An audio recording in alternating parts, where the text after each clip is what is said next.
पर्यटन समेत ऐसे कई विषयों पर एक्टिविटीज के बारे में पता चलेगा। आप इन एक्टिविटीज में हिस्सा भी ले सकते हैं। इससे आपको अपने देश के बारे में जानकारी भी मिलेगी और आप देश की विविधता को महसूस भी करेंगे। मेरे प्यारे देशवासियों, इस समय हमारे देश में उत्तराखंड के चार धाम की पवित्र यात्रा चल रही है।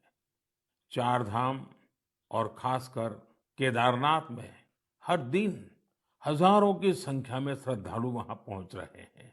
लोग अपनी चार धाम यात्रा के सुखद अनुभव शेयर कर रहे हैं।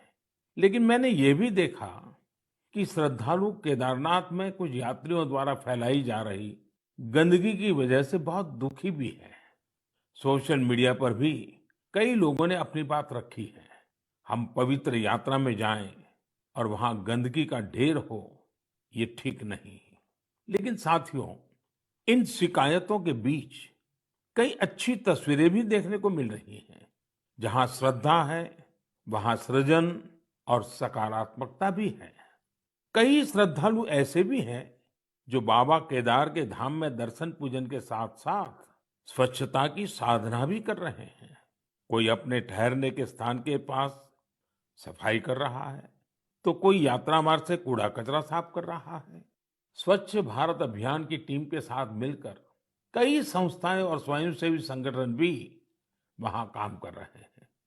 साथियों, हमारे यहाँ जैसे तीर्थ यात्रा का महत्व होता है, वैसे ही तीर्थ सेवा का भी महत्व बताया गया है। और मैं तो ये भी कहूंगा, तीर्थ सेवा के बिना तीर्थ यात्रा भी अधूरी है। देवभूमि उत्तराखंड में से कितने ही लोग हैं जो स्वच्छता और सेवा की इस साधना में लगे हुए हैं। रुद्रप्रयाग के रहने वाले श्रीमान मनोज बेंजवाल जी से भी आपको बहुत प्रेरणा मिलेगी। मनोज जी ने पिछले 25 वर्षों से पर्यावरण की देखरेख का बीड़ा उठा रखा है।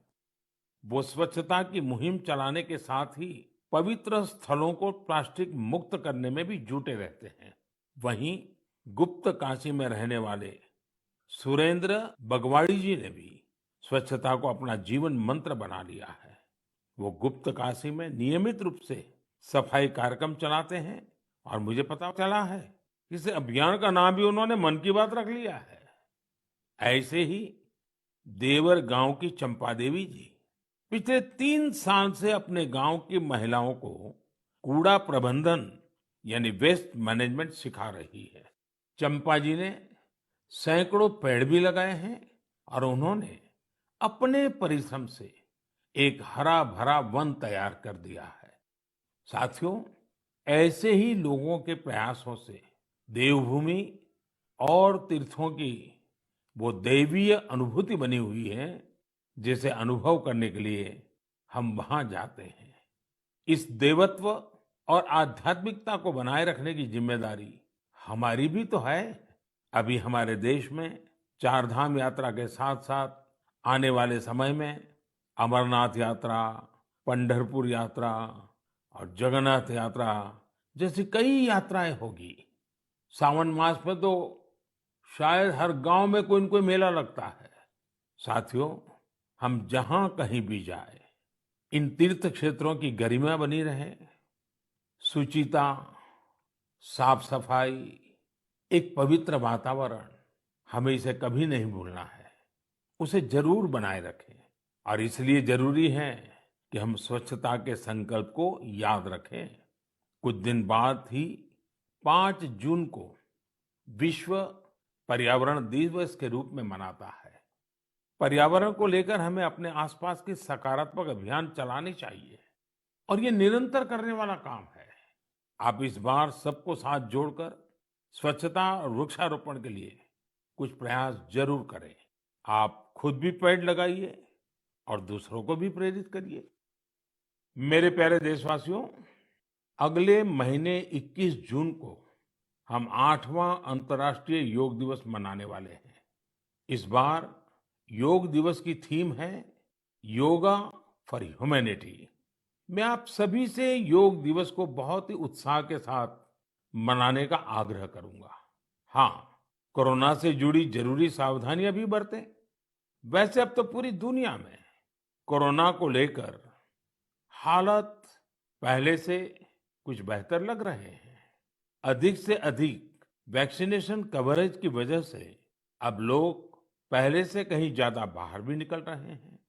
इसलिए पूरी दुनिया में योग दिवस को लेकर काफी तैयारियां भी देखने को मिल रही हैं। कोरोना महामारी ने हम सभी को ये एहसास भी कराया है कि हमारे जीवन में स्वास्थ्य का कितना अधिक महत्व है और योग इसमें कितना बड़ा माध्यम है। लोग ये महसूस कर रहे हैं कि योग से फिजिकल, स्पिरिचुअल और इंटेलेक्चुअल वेलबीइंग को भी कितना बढ़ावा मिलता है। विश्व के टॉप बिजनेस पर्सन से लेकर फिल्म और स्पोर्ट्स पर्सनालिटीज तक, स्टूडेंट से लेकर सामान्य मानवी तक, सभी योग को अपने जीवन का अभिन्न अंग बना रहे हैं। मुझे पूरा विश्वास है कि दुनिया भर में योग की बढ़ती लोकप्रियता को देखकर आप सभी को बहुत अच्छा लगता होगा। साथियों, इस बार देश विदेश में योग दिवस पर होने वाले कुछ बेहद इनोवेटिव उदाहरणों के बारे में मुझे जानकारी मिली है। इन्हीं में से एक है गार्डियन रिंग। एक बड़ा ही यूनिक प्रोग्राम होगा। इसमें मूवमेंट ऑफ सन को सेलिब्रेट किया जाएगा। यानी सूरज जैसे जैसे यात्रा करेगा, धरती के अलग अलग हिस्सों से हम योग के जरिए उसका स्वागत करेंगे। अलग अलग देशों में इंडियन मिशंस वहां के लोकल टाइम के मुताबिक सूर्योदय के समय योग कार्यक्रम आयोजित करेंगे। एक देश के बाद दूसरे देश से कार्यक्रम शुरू होगा। पूरब से पश्चिम तक निरंतर यात्रा चलती रहेगी। फिर ऐसे ही ये आगे बढ़ता रहेगा। इन कार्यक्रमों की स्ट्रीमिंग भी इसी तरह एक के बाद एक जुड़ती जाएगी। यानी ये एक तरह का रिले योगा स्ट्रीमिंग इवेंट होगा। आप भी इसे जरूर देखिएगा। साथियों, हमारे देश में इस बार अमृत महोत्सव को ध्यान में रखते हुए देश के 75 प्रमुख स्थानों पर भी अंतर्राष्ट्रीय योग दिवस का आयोजन होगा। इस अवसर पर कई संगठन और देशवासी ने अपने अपने स्तर पर अपने अपने क्षेत्र की खास जगहों पर कुछ न कुछ इनोवेटिव करने की तैयारी कर रहे हैं। मैं आपसे भी ये आग्रह करूंगा, इस बार योग दिवस मनाने के लिए आप अपने शहर, कस्बे या गांव की किसी ऐसी जगह चुनें जो सबसे खास हो। ये जगह कोई प्राचीन मंदिर और पर्यटन केंद्र हो सकता है, या फिर किसी प्रसिद्ध नदी, झील या तालाब का किनारा भी हो सकता है।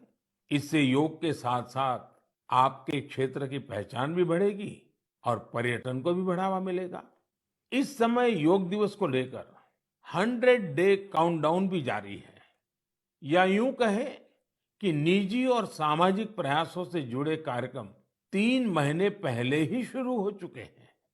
जैसा कि दिल्ली में 100वें दिन और 75वें दिन के काउंटडाउन प्रोग्राम्स हुए हैं। वहीं असम के शिवसागर में 50वें और हैदराबाद में 25वें काउंटडाउन इवेंट आयोजित किए गए। मैं चाहूंगा कि आप भी अपने यहाँ अभी से योग दिवस की तैयारियां शुरू कर दीजिए। ज्यादा से ज्यादा लोगों से मिलिए। हर किसी को योग दिवस के कार्यक्रम में जुड़ने के लिए आग्रह कीजिए, प्रेरित कीजिए। मुझे पूरा भरोसा है कि आप सभी योग दिवस में बढ़ चढ़कर के हिस्सा लेंगे, साथ ही योग को अपने दैनिक जीवन में भी अपनाएंगे। साथियों, कुछ दिन पहले मैं जापान गया था। अपने कई कार्यक्रमों के बीच मुझे कुछ शानदार शख्सियतों से मिलने का मौका मिला। मैं मन की बात में आपसे उनके बारे में चर्चा करना चाहता हूँ। वे लोग हैं तो जापान के, लेकिन भारत के प्रति इनमें गजब का लगाव और प्रेम है। इनमें से एक है हिरोशी कोइके, जो एक जाने माने आर्ट डायरेक्टर है। आपको ये जानकर बहुत ही खुशी होगी कि इन्होंने महाभारत प्रोजेक्ट को डायरेक्ट किया है। इस प्रोजेक्ट की शुरुआत कंबोडिया में हुई थी और पिछले 9 सालों से ये निरंतर जारी है। हिरोशी कोइके जी हर काम बहुत ही अलग तरीके से करते हैं। वे हर साल एशिया के किसी देश की यात्रा करते हैं और वहां लोकल आर्टिस्ट और म्यूजिशियंस के साथ महाभारत के कुछ हिस्सों को प्रोड्यूस करते हैं। इस प्रोजेक्ट के माध्यम से उन्होंने इंडिया, कंबोडिया और इंडोनेशिया सहित 9 देशों में प्रोडक्शन किए हैं और स्टेज परफॉर्मेंस भी दी है। हिरोशी कोइके जी उन कलाकारों को एक साथ लाते हैं जिनका क्लासिकल और ट्रेडिशनल एशियन परफॉर्मिंग आर्ट्स में डाइवर्स बैकग्राउंड रहा है। इस वजह से उनके काम में विविध रंग देखने को मिलते हैं। इंडोनेशिया, थाईलैंड, मलेशिया और जापान के परफॉर्मर्स जावा नृत्य, बाली नृत्य, थाई नृत्य के जरिए इसे और आकर्षक बना देते हैं। खास बात यह है कि इसमें प्रत्येक परफॉर्मर अपनी ही मातृभाषा में बोलता है और कोरियोग्राफी बहुत ही खूबसूरती से इस विविधता को प्रदर्शित करती है। और म्यूजिक की डाइवर्सिटी इस प्रोडक्शन को और जीवंत बना देती है। उनका उद्देश्य इस बात को सामने लाना है कि हमारे समाज में डाइवर्सिटी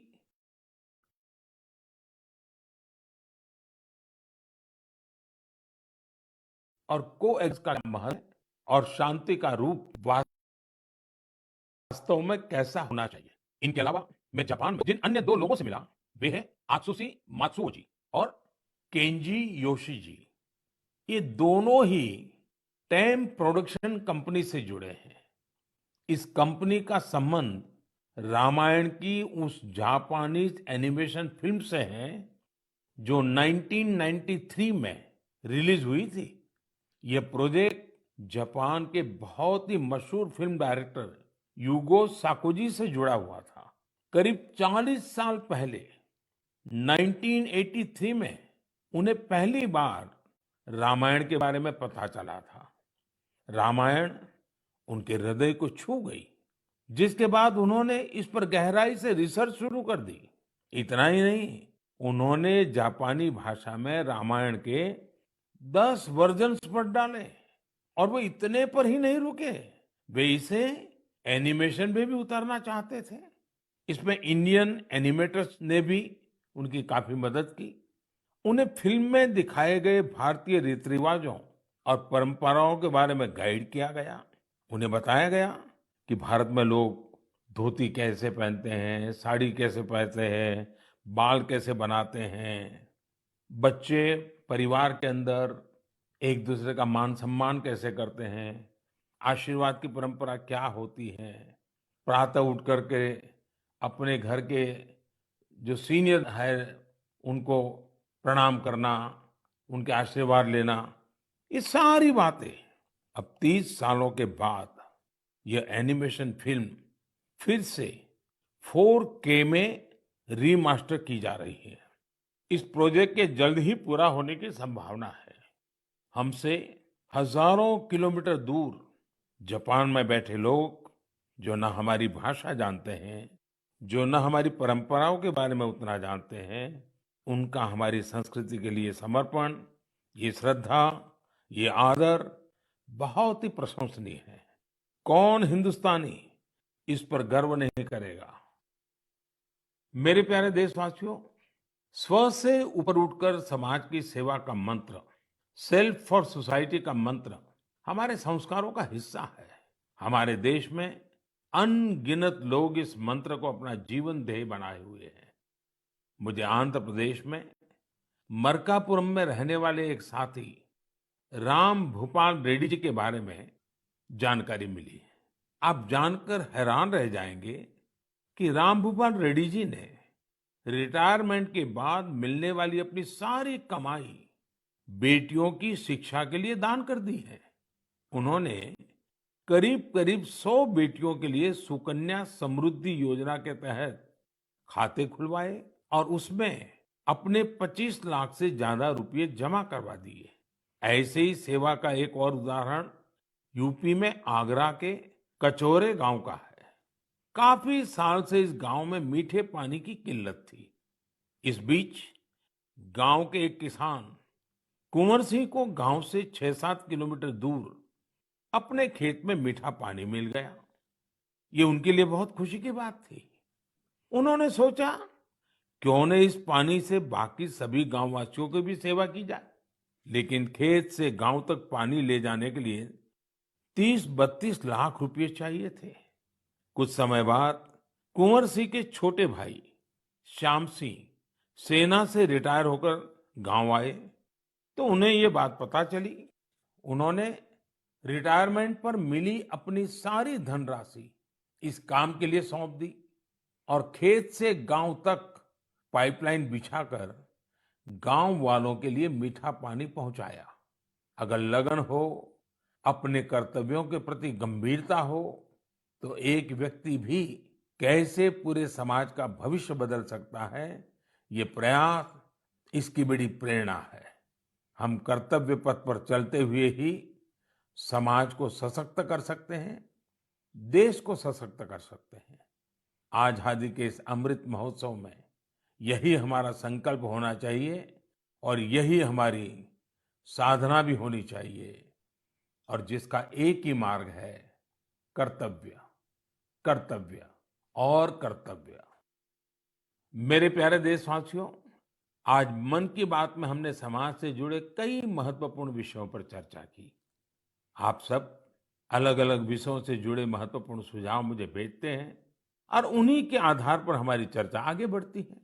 मन की बात के अगले संस्करण के लिए अपने सुझाव भेजना भी मत भूलिएगा।